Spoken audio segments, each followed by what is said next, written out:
Good evening, everyone. I call the Marlington Local School District Board of Education regular meeting to order on Thursday, September 16th, 2021 at 6:30 p.m. Would everyone please stand for the Pledge of Allegiance? I pledge allegiance to the flag of the United States of America and to the republic for which it stands, one nation, under God, indivisible, with liberty and justice for all.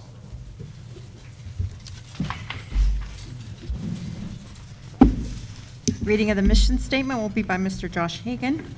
In collaboration with staff, community, parents, and students, the Marlington Local School District will develop lifelong learners who understand and apply knowledge and demonstrate excellence in pursuing the highest standards with effective intervention to challenge every student. Thank you. This meeting is a meeting of the Board of Education in public for the purpose of conducting the school district's business and is not to be considered a public community meeting. Dr. Main, would you please call the roll? Mrs. Gabrick? Here. Mr. Hagan? Here. Mrs. Humphries? Here. Dr. Mason? Here. Mr. Mish? Here. Adoption of the meeting agenda. Is there a motion for the Marlington Local Board of Education to adopt the following agenda for the September 16th, 2021 regular meeting? So moved. Second. Are there any additions or corrections? Is there any discussion? Please call the roll. Mrs. Gabrick? Yes. Mr. Hagan? Yes. Mrs. Humphries? Yes. Dr. Mason? Yes. Mr. Mish? Yes. Approved, 5-0. Public participation. Dr. Main?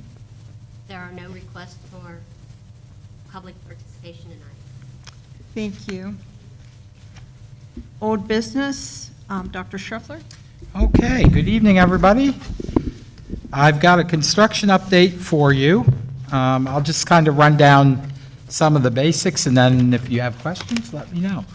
So the Lexington roof is progressing well. They are hoping to be finished with the roof by September 25th.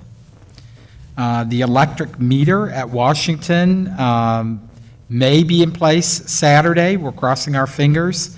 And then the switchover will happen on another Saturday. So we're hoping that will fall into place over the next couple weeks. And then the air conditioning units will have to be turned on in the classrooms. The Lexington Electric is about 2 days behind the roof. So they're following the roofers on the roof, putting the electric in. And then we'll have to go through that process with the pole and everything at Lexington, which will be done then on weekends or after hours. The asbestos abatement, there's the one needed before the install of the new windows and doors in the front. We're hoping that's done by September 24th. And then the window door installs are September 27th, but they said there are no promise. And then there's a bit more need for asbestos abatement that came up yesterday, and we don't have an estimate or a timeline for that. We are hoping that after Wednesday's construction meeting, we will have a tentative reopening of Lexington date. And we had 2 change orders, new gas piping that we need to replace at Lexington, $9,988. And then the door closures needed, there's some extra things needed. That was a $2,133 change order. And that's kind of the basic. They're buzzing. I've been going almost every day to Lexington. And they're really, working away and getting things moving. So. Dr. Mike, are the change orders going to need board action? No, because they're a lower amount. And what about the additional asbestos abatement? That should not be the amount that would need board action. I'm hoping it's not that large of an amount. Okay, so. But if it does, I'll let you guys know. We'll do an emergency so they can get it started. Okay.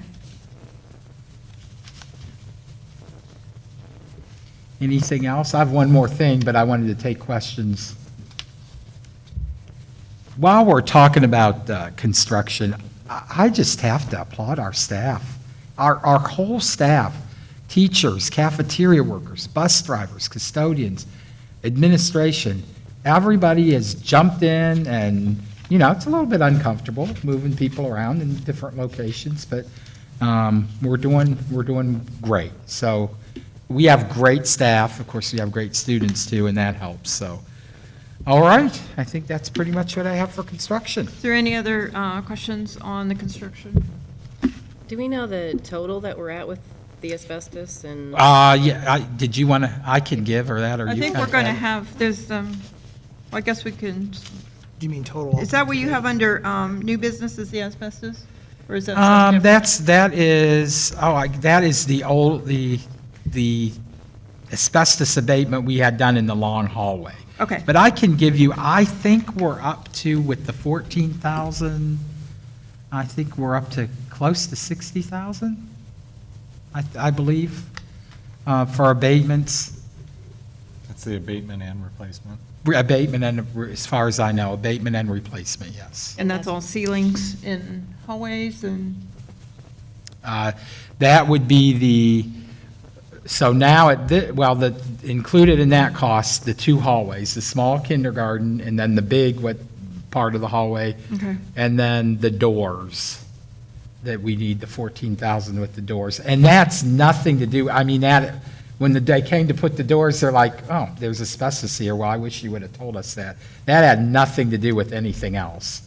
So, I believe, is that pretty accurate, Patty? Three I have is, and we just got over 14, so you're pretty Yeah, close. yeah, pretty close to 60. And that's just Lexington? Yes. As far as I know, we did not have any or very little at Washington. I don't think we had any yet, or so far. But I can look for that.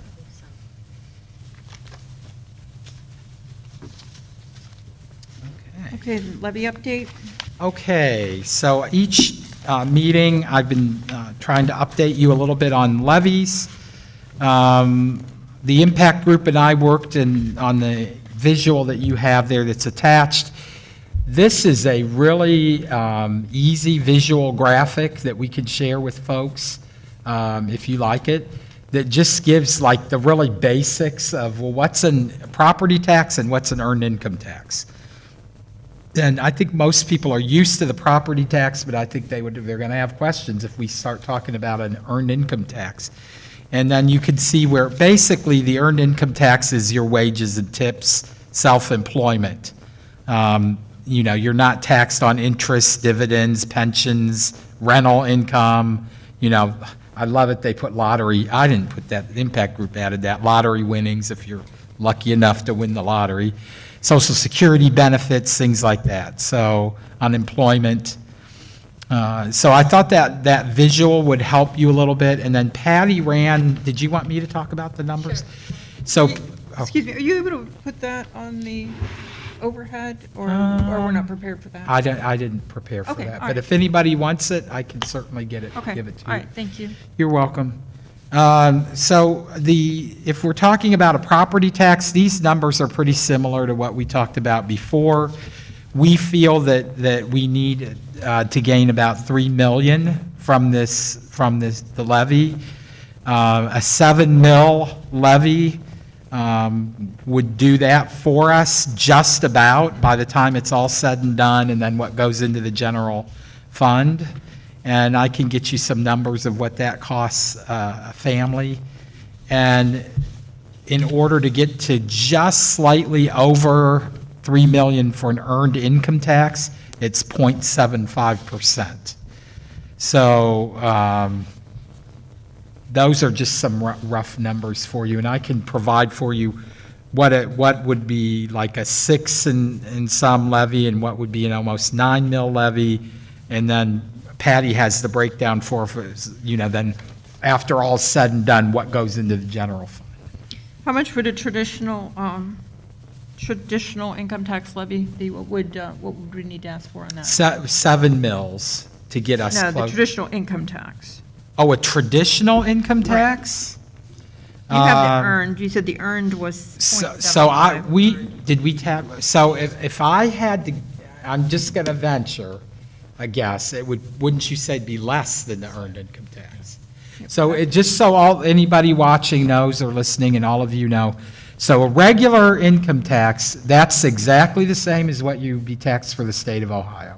So it would be the same type, whatever you pay income tax for the state of Ohio, that's what you would pay then for, so in other words, rental property would be. The tax base. Correct. So your rental properties or your whatever is taxed for state tax. So does that make sense? Yes, So but do we know what that percent would I be? don't. We can tabulate that out for you. I'm going to venture a guess it might be a little bit less than 0.75, but I'm not the Should be less. financial guru, so. Yeah, if you could get Yeah. that Yeah, information. we can get that for you. I don't know. I will also ask for if anyone in Ohio has that. Yes. They do, some do, so. And we know Northwest is the only Stark county that has the earned income tax so far. So, I just wanted to remind you, I mean, if we, remember, we're going to be on a very tight timeline. If we want to go on the ballot in May, we almost have to decide that at the organizational meeting. I mean, we do have to. So I'd be glad to, lead a work session, Patty and I, in November, right after the board elections, and we can invite, this board, anybody that's elected, and anybody that wants to come. If you'd like to do that, I'll set that up, and we'll be ready for that. I think the earlier we get information out, the better. But this is very much needed, so. Does the board want to set up a work session like prior to the regular meeting? I think that'd be a good idea. How Would much you, time do you- what do you think, an hour enough, Patty? An hour and a half? Uh, Set up 5 How about a work session? Do you want, when is our regular, yeah, that'll work. A work session before our regular November meeting? Yeah. Yeah, that'll work. Yep. And then we'll be ready with handouts and information.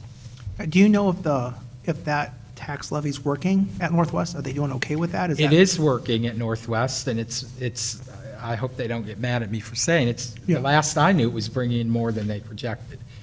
And this, when we talk about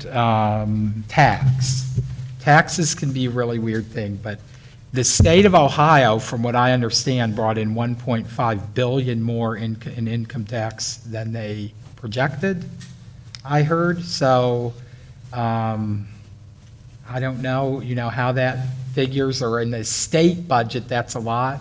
But I think even through the pandemic, that shows we're still doing okay with income tax there. So, Now, Mike, can you also do another thing? Can you describe how it comes out of people's pay or per taxes? Yep, Maybe there's yep. people at home that have that question, like, what, do Yeah. I see it in my paycheck? Do I see it in? yep, so let me talk to you about that. So that will, if the district goes that way, that's a little bit of a struggle, because everybody doesn't know about it right away.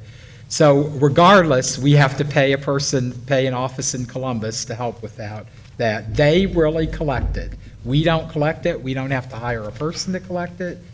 They are the ones that have to get the word out. And what happened in Northwest was they gave it a cycle or two to send people a letter and say, hey, you were supposed to pay this tax. We're going to waive now this is what they did that time. We're going to waive the fines, but your accountant should really know about this. And then, so if you go to an accountant, they're usually up on those. It's a little bit of a struggle. We had people a couple years later say, I didn't know about this, so. But yes, we don't have to do it, and then people can do whatever they do with taxes, can come out of their paycheck, or they can write a check for it. So the recommendation would be is if it would pass, for example, in May, it would go into effect, if I understand it correctly, in January the following year. Is that correct?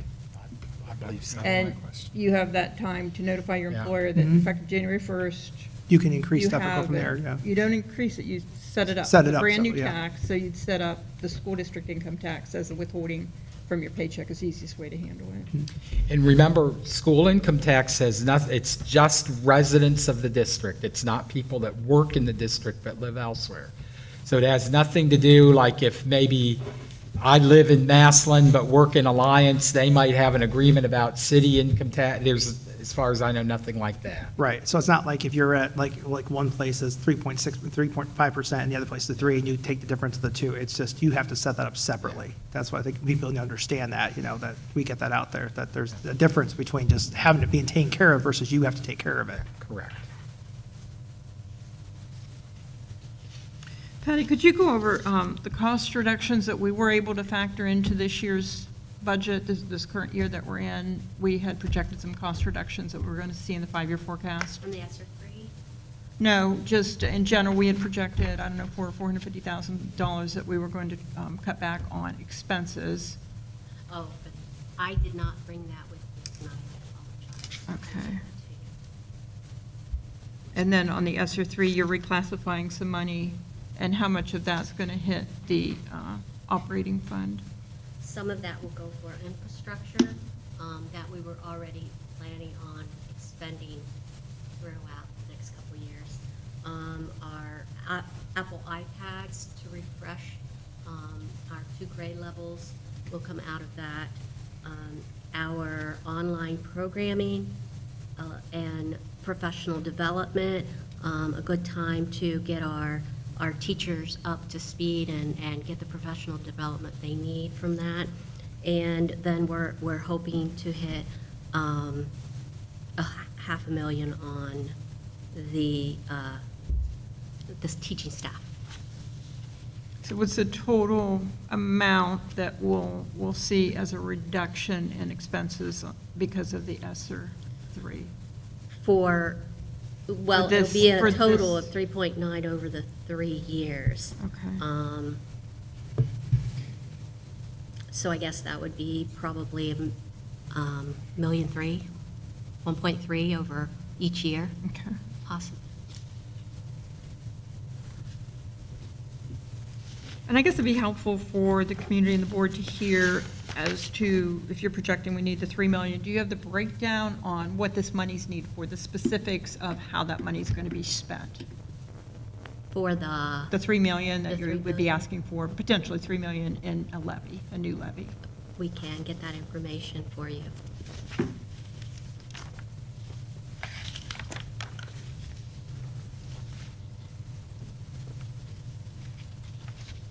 Okay, those are my questions.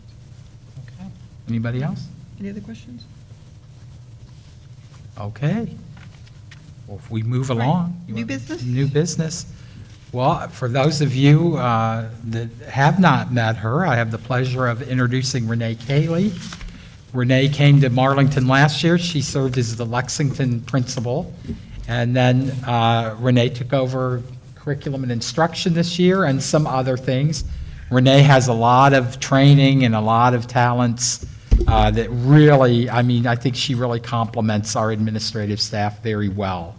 So Renee has a little bit of a curriculum update for you tonight, so I'll turn it over to Renee. Thank you, Dr. Mike. Board, thank you so much for having me here this evening.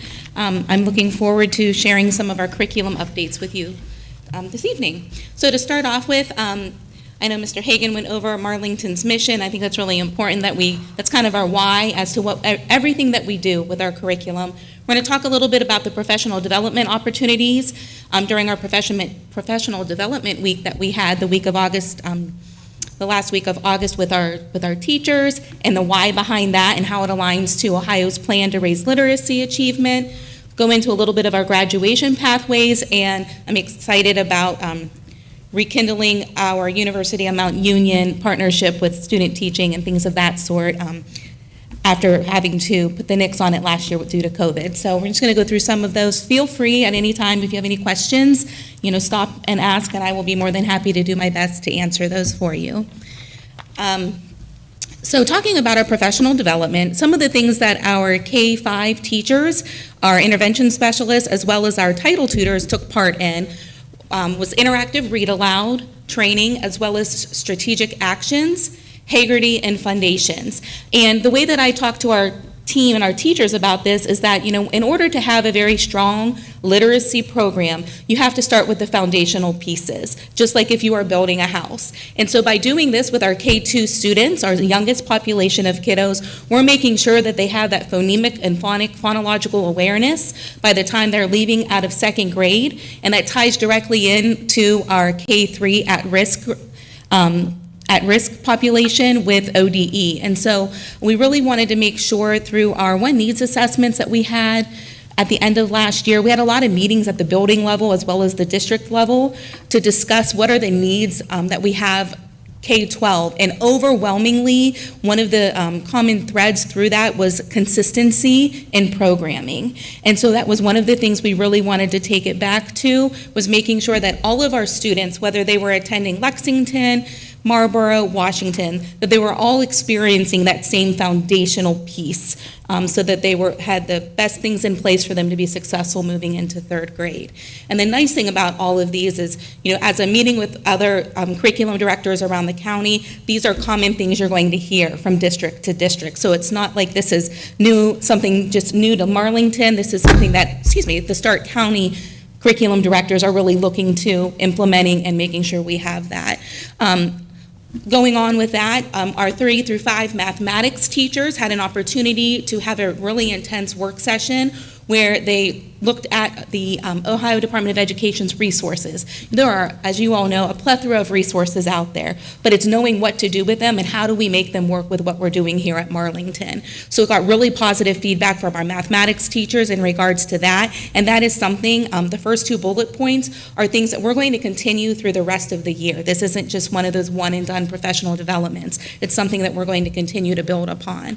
All of our 3 through 12 teachers took place with professional development with Tom Nunziato from Stark County. He's one of our data gurus from the Stark County ESC. And what they did was they started to look at the Ohio State test item analysis. And what that allows our teachers to do is look to see how our students at Marlington did on those state assessments in the spring. So down to each question. And what was that question? What was the released item?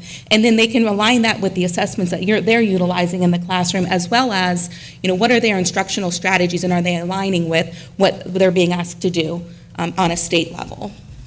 Through that, our teachers also had an opportunity to do what I'm calling a curriculum audit. I'm going to be honest, this is a little selfish on my part. It's getting me to help me understand what we're doing as a district K-12 as well, but also allowing our teachers to take a step back and look at, well, what things do we have? And once again, what is the why behind those? Are we testing just to test, or is there a true meaning behind the resources that we're using?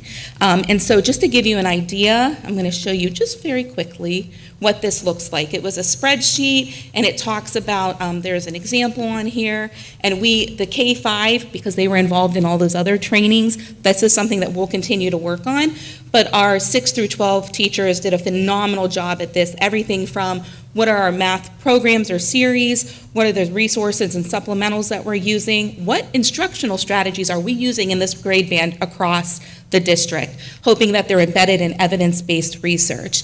We did this not only for mathematics, but we also did it for every content area. So our art teachers, our physical education and health teachers. And once again, the goal here is for us to be able to paint that bigger picture of what is going on in our district and where do we have areas of celebration and where do we have areas for growth. Assessment literacy is that, I apologize, we're back in, assessment literacy is the next piece to that goes along with OTES 2.0, which is the new Ohio teacher evaluation system. All of our teachers had training from myself and Tom Rounds, who is from ODE. He's our regional representative from the state, in regards to what assessments are we using, and are those assessments valid? Are they reliable? Are they assessing the standards?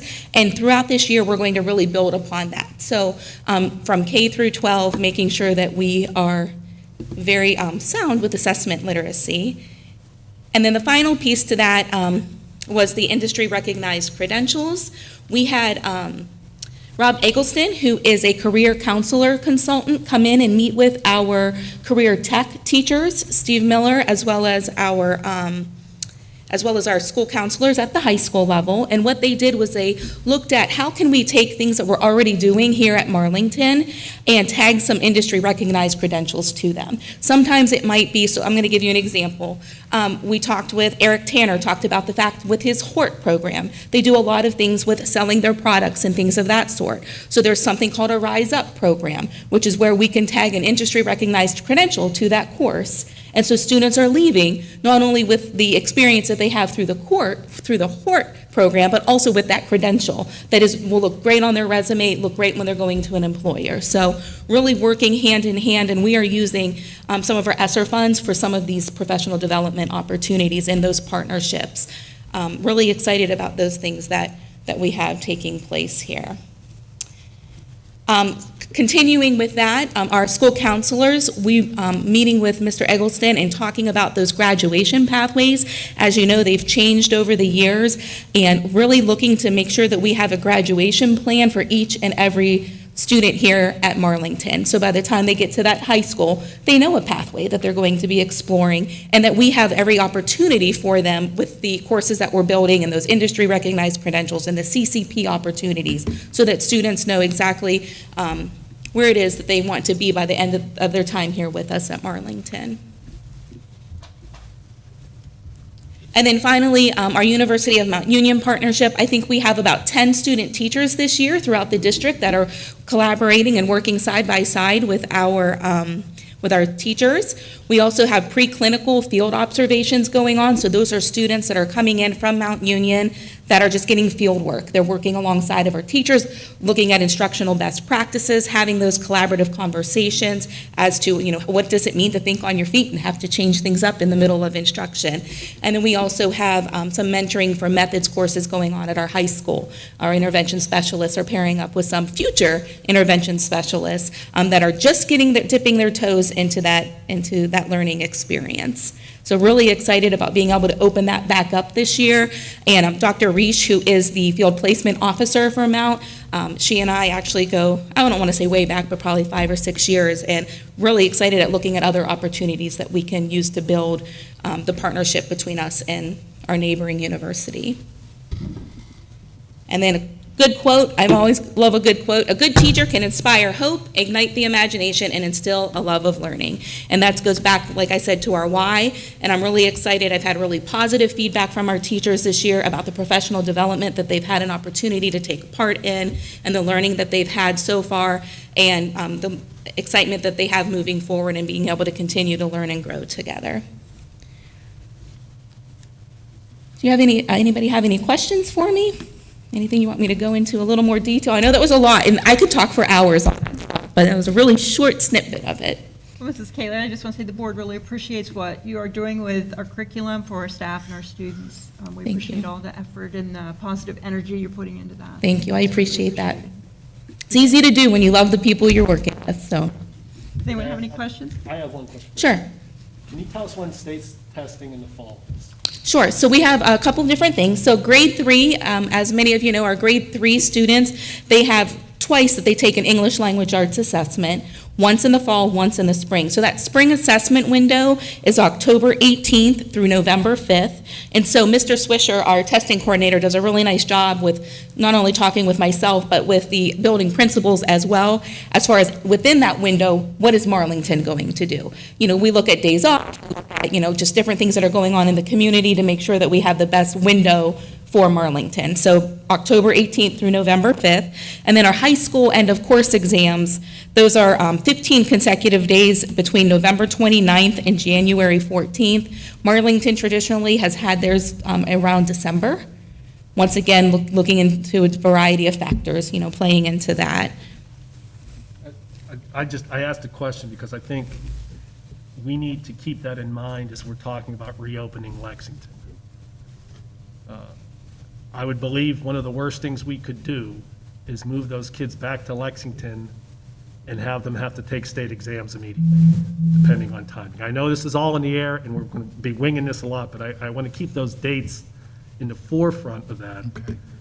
I'm just thinking of the issues of just the upheaval of moving them again and what that would do for state testing. So that's the reason I asked. Sure, certainly. Nothing nefarious behind it, just keep that date in our mind as we move forward. And what would be your opinion on that? Would it be better to get them back into the school? I mean, it would be, most of the children would have been in Lexington the prior year, so they'd be familiar with the school. Honestly, our teachers are rock stars, our kids are rock stars, so they're going to make it work no matter where they're at. I think that I can tell you just from being out and in the buildings already through the days that we've been in school, what the teachers have been able to do has been absolutely incredible. I get goosebumps because we have teachers that love kids and love teaching. And so I think that no matter what decision we make, as long as we keep it as what's best for kids and making sure that they're prepared and that our teachers are prepared, I don't think we can go wrong. I appreciate that. Yeah. I'm hearing, the Lexington parents and students are very anxious to get into their schools. So Sure. from my perspective, without, irregardless of testing, it would seem that we would want to get them back as soon as possible, but of course, we want what's best for the students, so we'd want your input on it. Sure, yeah, and like I said, I think that, once again, these kiddos came with smiles on their faces and ready to learn. No matter where they're at, they're ready, and the teachers are ready to receive them. So that's the blessing about being here at Marlington. Thank you. You're welcome. I have two questions. Sure.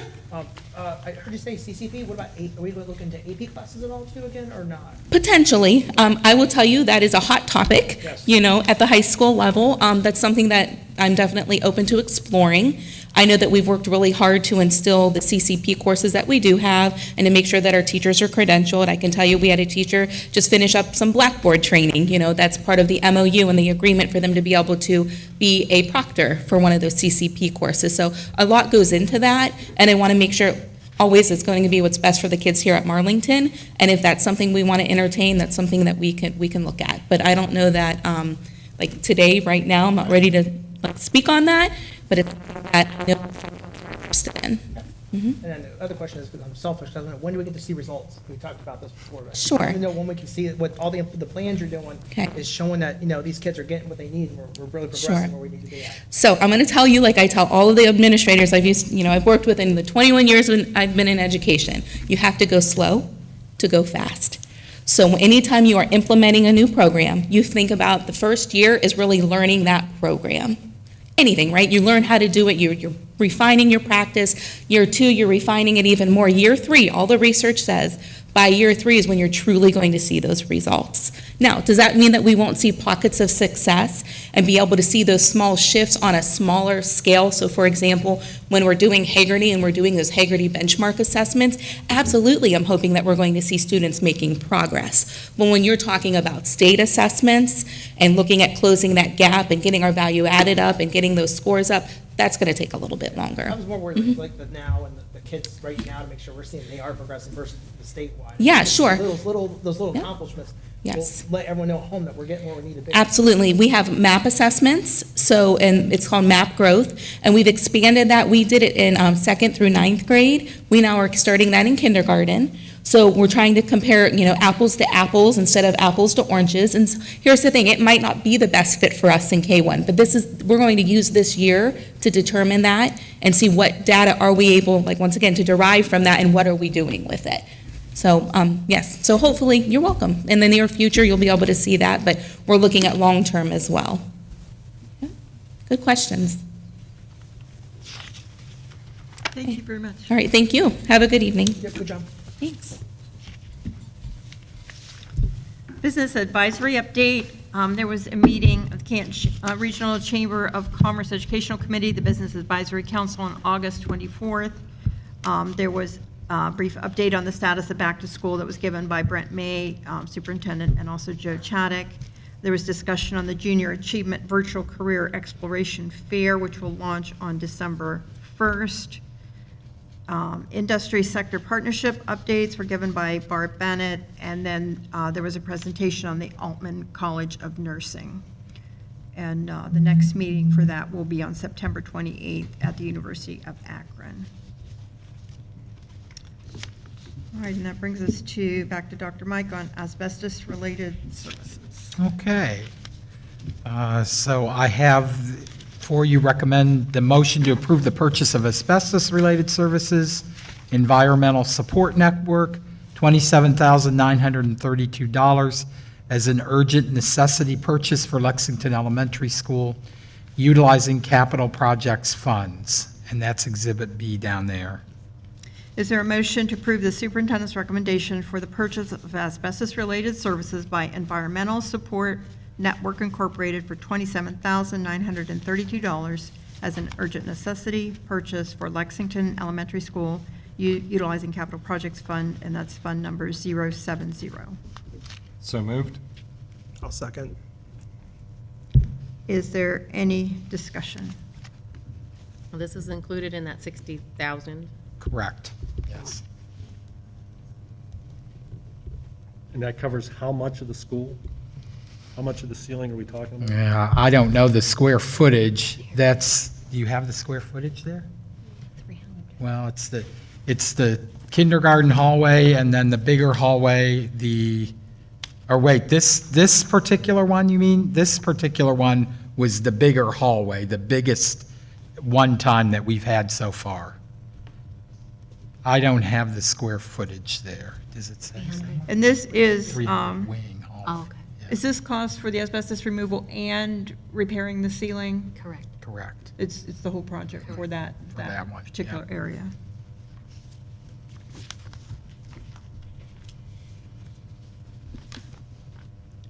And then the motion has, this is going to be paid from the capital projects fund.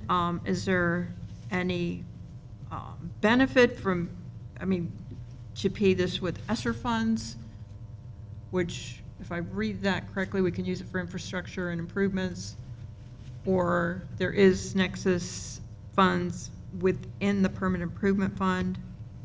Would there be any benefit to do that, or you're making the recommendation that it be from capital projects? I would recommend that it just stay all within one project.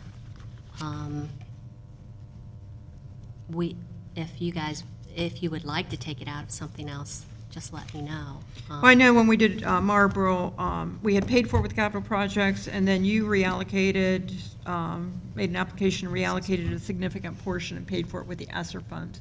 Is that something that we might see in the future here with the ESSER 2 or 3 funds? Those grant funds are tied to a lot of mandates. Okay. So, to be quite honest, it would cost us more in legal fees to get all of that written up and get the bids out. We tried that on another project we were looking at here at Marlington, and it was the recommendation of Bricker and Eckler to go a different route Even on the additional fees? for see- the asbestos, or Oh, for, For the asbestos? this was for I some thought that air was for the lease conditioning, yeah. purchase. No, this was for some HVAC things to repair, and they just said it would be cost Okay. more. for And then us what to about the buy it all. Nexus funds that are sitting in the permanent improvement fund? We can use those on any projects that you would like. Okay. All right, so that's something we could probably revisit in the future at some point in time. Okay. Any questions or further discussion? And you're currently, so I can get this straight, we're taking from the capital fund is what we're going for right now? Is that correct? The capital project. Capital product fund, correct? Which Yeah. is the Nexus funds. Okay, and we have enough money to do that with right now, to do it right away, correct? Correct. That's okay, all right. Thank you. Please call the roll. Mrs. Gabrick? Yes. Mr. Hagan? Yes. Mrs. Humphries? Yes. Dr. Mason? Yes. Mr. Mish? Yes, Approved, 5-0. Okay, I have the next item, I have 2 transportation in lieu of requests. Is there a motion to approve the superintendent's recommendation for the transportation request as presented in accordance with Ohio Revised Code 3327.01 for the 2021-22 school year, reimbursement amount to be determined by the state, and then there's 2 students listed as presented. So moved. Second? Any discussion? Please call the roll. Mrs. Gabrick? Yes. Mr. Hagan? Yes. Mrs. Humphries? Yes. Dr. Mason? Yes. Mr. Mish? yes, Approved, 5-0. Next, I have one more foreign exchange student for you to approve. She is from Italy, and she is at our high school. Is there a motion to approve the superintendent's recommendation for the foreign exchange student for the 21-22 school year, and that's Ludovica Magni? So moved. Second? Any discussion? I just wanted to point out that she is staying at our house. I didn't know if you wanted me Even to though, announce that or not. even though on the form it's showing another household, Yeah, she's staying with us currently and hopefully for the whole 9 months. it was a change, and I applauded Mr. Hagan for taking another teenage girl into his home, so. Always. Thank you for doing that. Please call the roll. Mrs. Gabrick? Yes. Mr. Hagan? Yes. Mrs. Humphries? Yes. Dr. Mason? Yes. Mr. Mish? Yes. Approved, 5-0. I'm going to have to apologize on this next one. This should not be on the board agenda. I looked down there, wasn't, obviously, it wasn't on there this morning. But I asked Nicole to put this on the administrative team agenda, but maybe in all the hustle and bustle, maybe I said board agenda, but maybe she heard. So I don't know how you don't want to approve that because this is going to change, and this is just something that should have been on the admin agenda. We're talking about the direct. The Nurses building. nurses building schedule. She must have just added, you don't even have it on Oh, I don't your. even have it. So, You don't have it on the official? well, I printed this this morning, so if it got then I added think- today. It's on the electronic. It's on the On the electronic. All right, so we will strike item 6 for nurses building schedule. We're still going through some growing pains there. And then number 7, I have there before you, I'm recommending the motion to approve the contract for direct energy business for our natural gas provider, and that goes to 6/30/25.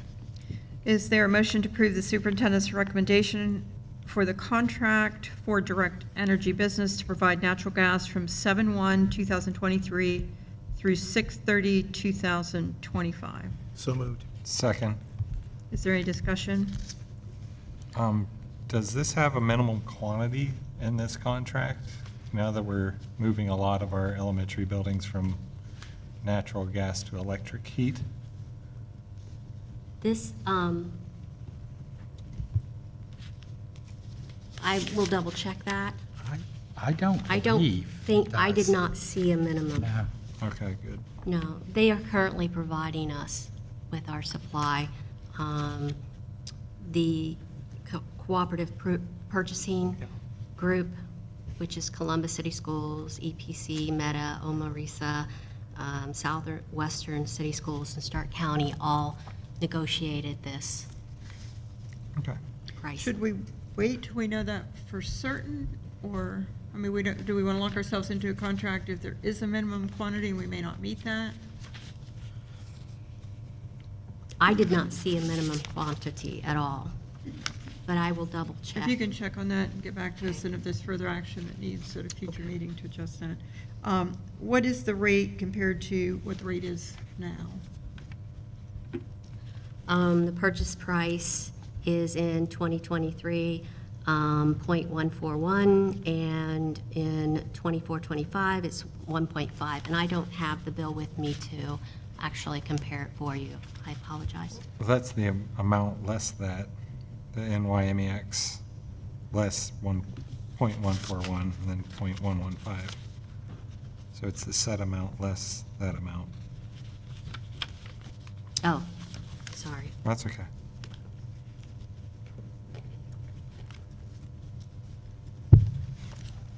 We can, Yeah, I'm We can trying come to back. scan through here to see if there is anything. I'm not seeing any minimal.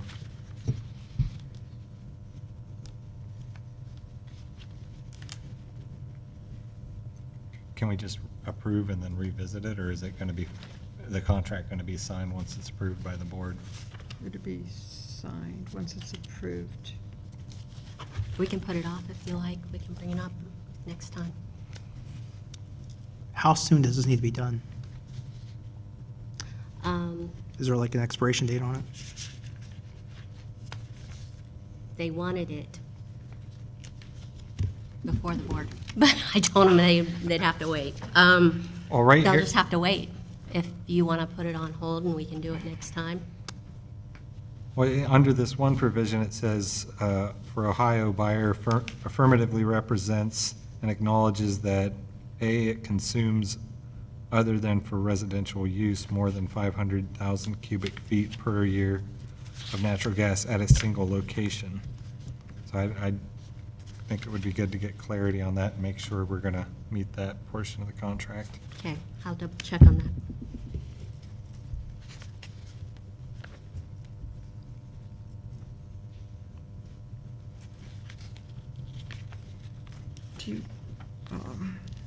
Do you want us to approve it with that criteria, that that there is no minimum quantity? Would that allow you to move forward if it doesn't have the minimum quantity? Yeah, if I can get that taken out, yeah.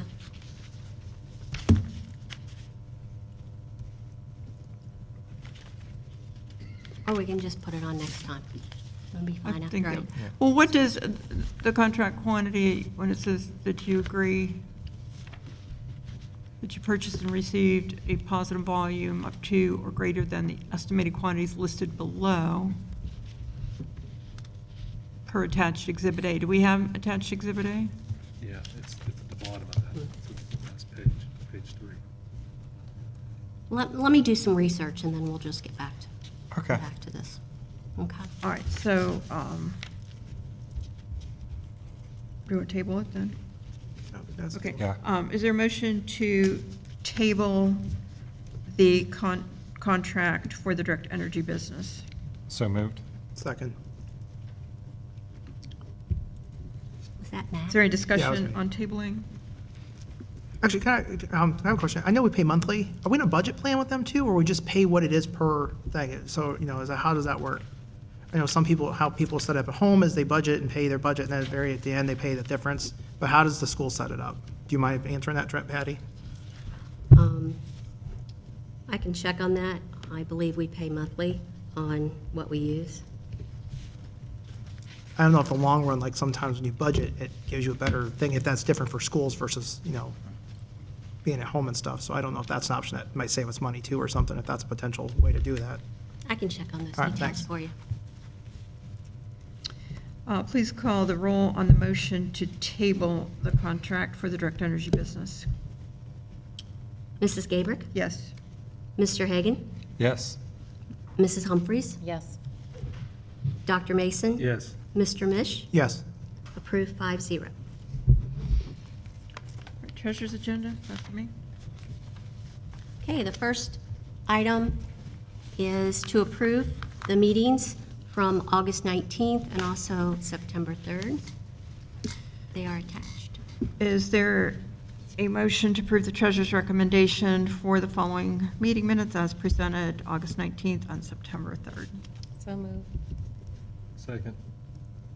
Is there any discussion? I just had one question on the minutes. Are all the attachments from the agenda also in the minutes? They are I know not- you have some references, but are they actually, They are not attached. so can we get them attached? I will check with board docs to see if we can do that. Okay.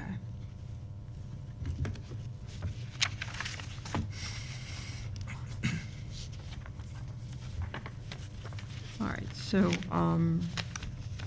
you'll let us know. I mean, somehow they're referenced, so somehow you can get back to those as part of the minutes, right? You've got the exhibits referenced. Correct, So right now, you're going back to the agenda to get that? correct. And so the agenda is part of the minutes? Is that? The agenda will be archived in board docs, but it's separate from the minutes. Okay. All right, yeah, if you can look at that, I think that would be helpful to actually have those attachments to be part of the minutes. Is there any other questions? Please call the roll. Mrs. Gabrick? Yes. Mr. Hagan? Yes. Mrs. Humphries? Yes. Dr. Mason? Yes. Mr. Mish? Yes. Approved, 5-0. The next one is, the next item on the treasurer's agenda is the financial report. The first page shows you that we are in balance for the month. The second page, or the second report, gives you all of the checks that were distributed during the month. And the last one gives you the balances for each of the accounts.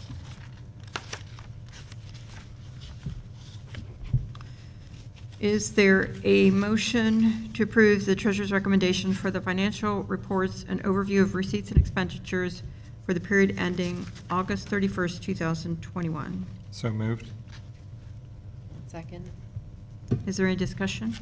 I just want to point out to Matt, on the second page halfway down is the payment for that month for direct energy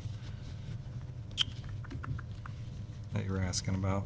Correct, yeah, I saw, I didn't know if it was a budget, like a budget amount, is what I'm saying, like, Yeah. if we Well, have. if you go back through other meetings, you could probably. Oh, see if it has reference the, oh, I see what you're exact- saying, yeah, okay. Patty, on the payment to Forecast 5, which is right around 14,000, is that an annual payment for, that's the Correct. 5-year forecast? Mhm. And that's the total we pay to them for the year, is that Correct. correct? And are there any additional fees we have to pay for them, or is that all inclusive of their, All inclusive. it's all inclusive? Thank you. Did we receive a final statement from Attorney Markling? We did. I don't, I didn't see it on here. So it just hasn't been paid yet, right? it'll probably be in the next check run for this. Okay. Do you know how much, do you remember how much it is? I do not. I'll have to get back to you on that. Okay.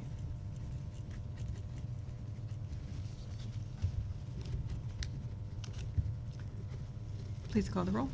Mrs. Gabrick? Yes. Mr. Hagan? Yes. Mrs. Humphries? Yes. Dr. Mason? Abstain. Mr. Mish? Yes. Approved. 4 to 1 abstain. And the last one is a revision to our revenue and appropriations. I guess I can explain. The amended revenue and appropriations include a Title IV grant that we had to change a grant fund number for this year. It was always $599, this year is $584, so you'll see that on our revisions. And our appropriations, you'll see that 070, we appropriated an additional $100,000, as well as appropriating those funds for Title IV. And there were a few miscellaneous in 599 that will be paid this year from that grant. Is there a motion to approve the treasurer's recommendation for the amended revenue and appropriations as presented in exhibits? So moved. Second. Is there any discussion?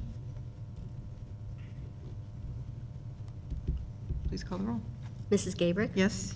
Mr. Hagan? Yes. Mrs. Humphries? Yes. Dr. Mason? Yes. Mr. Mish? Yes. Approved, 5-0. Personnel, Dr. Mike? Okay, good evening again. I believe we can do classified retirements and resignations in one motion. Classified retirements, I'm recommending the motion to approve the retirement for Margaret Wallace, Administrative Secretary, effective March 31st, 2022, and Robert Runyon, who is a custodial sweeper for us, effective June 8th, 2022. And then I have resignations for you. Jody Donaldson, effective August 24th, 2021, and Jeff Cannon, effective September 10th, 2021. Is there a motion to approve the superintendent's recommendation for the classified retirements as presented and the classified resignations as presented. So moved? Second. Any discussion? Please call the roll. Mrs. Gabrick? Yes. Mr. Hagan? Yes. Mrs. Humphries? Yes. Dr. Mason? Yes. Mr. Mish? Yes. Approved, 5-0.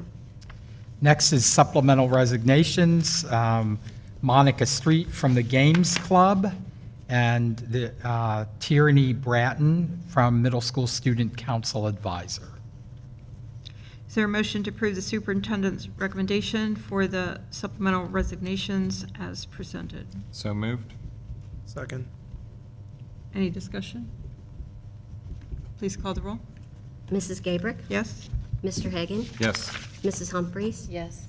Dr. Mason? Yes. Mr. Mish? Yes. Approved, 5-0.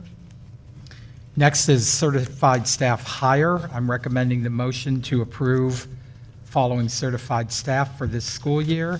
Verification of credentials and BCI FBI. Lynn Lewandowski, High School Science, Step 10. Is there a motion to approve the superintendent's recommendation for the certified staff hire as presented? So move. Second? Oh, Scott. Scott, second. Any discussion? Please call the roll. Mrs. Gabrick? Yes. Mr. Hagan? Yes. Mrs. Humphries? Yes. Dr. Mason? Yes. Mr. Mish? Yes. Approved, 5-0. I have classified staff hires and movement.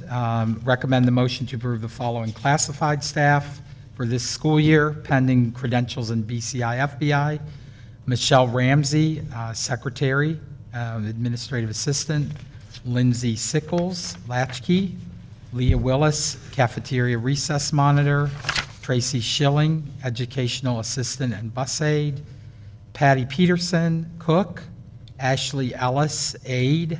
Lori Yost, Payroll, $40 per hour as needed. And Stephanie Caldwell is moving from a 7-hour cook, or from a 4-hour to a 7-hour, and she remains on step 6 where she was before.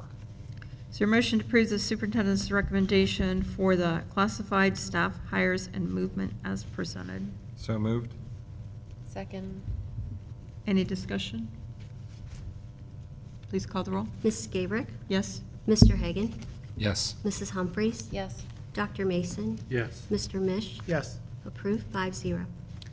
Next, I'm recommending the motion to increase daily rate Leslie Pierce, consultant in the treasurer's office, from $400 per day to $425 per day. Leslie's been in the positions for about 3 years and at the same pay rate. This is sort of tabulating what what the employees received, as well as what a person in this capacity would get daily working for the ESC. Is there a motion to approve the superintendent's recommendation to increase the daily rate of Leslie Pierce as presented? So move. Second. Any discussion? Is there a time frame we're looking at for how long we're going to need Leslie's services in addition? We had talked, and then I'll talk then if Patty wants to add, we had talked about looking at December of this year. Okay. But I know Patty's expressed a little bit of concern with all the processes and switching over to the new funding software. I don't know if you want to say anything else No, about that, but no, I'm good. we're looking at December of this year. Okay. How many days a week or hours a week is she? Two days a week on average. Sometimes it's a day, sometimes it's none, sometimes it's 3, but we were looking at about average 2 days a week. Any other questions? So I did some calculations based on that, and I think it came out to be around an additional 900 for the year. Does that sound Yeah, about I mean, right? if we kept just till December, it would be under $1,000. Yeah, okay. Please call the roll. Mrs. Gabrick? Yes. Mr. Hagan? Yes. Mrs. Humphries? Yes. Dr. Mason? Yes. Mr. Mish? Yes. Approved, 5-0. Next, I have a home instructor hire for you. Some of you may know or recall, normally teachers fill this role. For this particular one, we need to go outside, 2-person outside, so I'm recommending Kayleen Williams for this school year to be our home instructor. Is there a motion to approve the superintendent's recommendation for the home instructor hire as presented? So moved. Second? Any discussion? Please call the roll. Do we just not have enough staff? sorry. I'm sorry. Is there enough staff to go around to help out like we did in the past, or is it, so what's going on? I think part of it is we don't have the staff, but part of it, I believe that we need this person during the day, Dan? Yes. Yeah. We have a student that has never stepped foot in school. Is a instructor. The last few years with us today. And so every year, this is an ongoing throughout the day. Typically, home instruction services for specific kids that something happens, like a broken arm, leg, or some severe illness that would pop up. We do reach out to our staff, it's a normal protocol, which is not somebody comes to the board looking for asking for something 5 days a week. You know, it's typically roughly about 5 hours a week as needed with this particular young lady. That makes sense. All right, thanks. Appreciate that, Mr. Fisher. Cool. Thanks, Mike. You're welcome. Please call the roll. Mrs. Gabrick? Yes. Mr. Hagan? Yes. Mrs. Humphries? Yes. Mr. Mason? Yes. Or, Dr. Mason? Mr. Mish?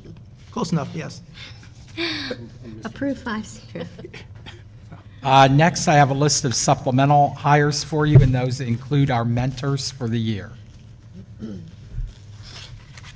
Is there a motion to approve the superintendent's recommendation for the supplemental staff hires as presented in your agenda? So moved. Second? Any discussion? Please call the roll. Mrs. Gabrick? Yes? Mr. Hagan? Yes. Mrs. Humphries? Yes. Dr. Mason? Yes. Mr. Mish? Yes. Approved 5-0. Next, I have migrant hires for you. Remember, our migrant program continues all year round. I have Kitty Mort, director, and from what I understand, we've been doing a 2-year contract for that. And then below, I have the teachers, the bus driver, and the clerk.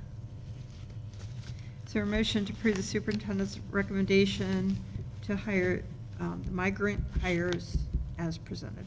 So moved. Second. Is there any discussion?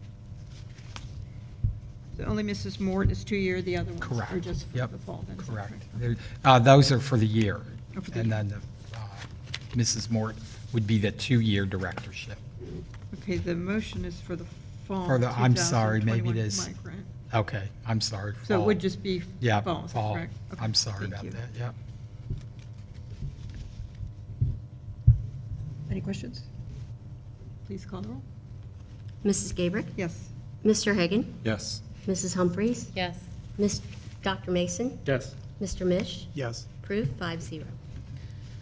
Next, I have the list there of the department head appointments for you, and department heads are paid by the person, and then, you know, how many people are in their department, so they're not on a step or anything like that. So I have the list there for you of department heads. Is there a motion to approve the superintendent's recommendation for the department head appointments as presented? So moved. It's okay. Oh, so moved? Second. Any discussion? Please call the roll. Mrs. Gabrick? Yes? Mr. Hagan? Yes. Mrs. Humphries? Yes. Dr. Mason? Yes. Mr. Mish? Yes. Approved 5-0. And the last one I have there, all of you approved our one permanent sub for each building. So those folks come every day. But we also have these 2 ladies that are committed subs. So what they tell us, we won't work anywhere else but Marlington. So they're all on call for us every day to come only to Marlington. And they get paid at the higher 105 rate. So we have Jan Combs and Fran Calvin that do that for the school year. Is there a motion to approve the superintendent's recommendation for the committed subs as presented? So moved? Second. Any discussion? Please call the roll. Mrs. Gabrick? Yes? Mr. Hagan? Yes. Mrs. Humphries? Yes. Dr. Mason? Yes. Mr. Mish? Yes. Approved 5-0. Is there a motion under executive session. Is there a motion for the Marlington Local School District Board of Education to recess into executive session pursuant to revised code 121.22G1 to consider the employment and evaluation of a public employee, and revised code 121.22G5 to consider matters required by federal law or regulations or state statutes to be kept confidential. All matters discussed in this executive session are designated to the public officials and employees as confidential pursuant to revised code 102.03B because of the status of the proceedings and/or the circumstances under which the information will be received, and preserving its confidentiality is necessary to the proper conduct of government business. So moved? Is there a second? Second. Any discussion? Please call the roll. Mrs. Gabrick? Yes. Mr. Hagan? Yes. Mrs. Humphries? Yes. Dr. Mason? Yes. Mr. Mish? Yes. Approved 5-0.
left my drink.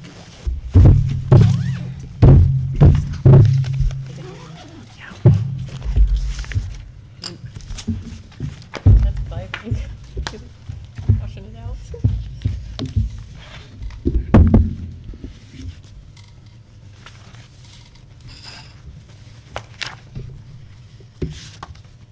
Are we good? Declare us out of executive session at 9:33 PM. And non-discrimination policy discussion is next on the agenda. I'll turn that over to Mr. Hagan. Yeah, at this point, we're still researching some legalities and conflicting current board policies, and we will have to discuss this further in the future. Anybody else? Any other comments or discussion? Thank you. The next board meeting will be held October 21st at 6:30 PM. Is there a motion to adjourn? Motion. So moved. Second? Is there any discussion? Please call the roll. Mrs. Gabrick? Yes? Mr. Hagan? Yes. Mrs. Humphries? Yes. Dr. Mason? Yes. Mr. Mish? Yes. Approved 5-0. Thank you, everybody. Good night.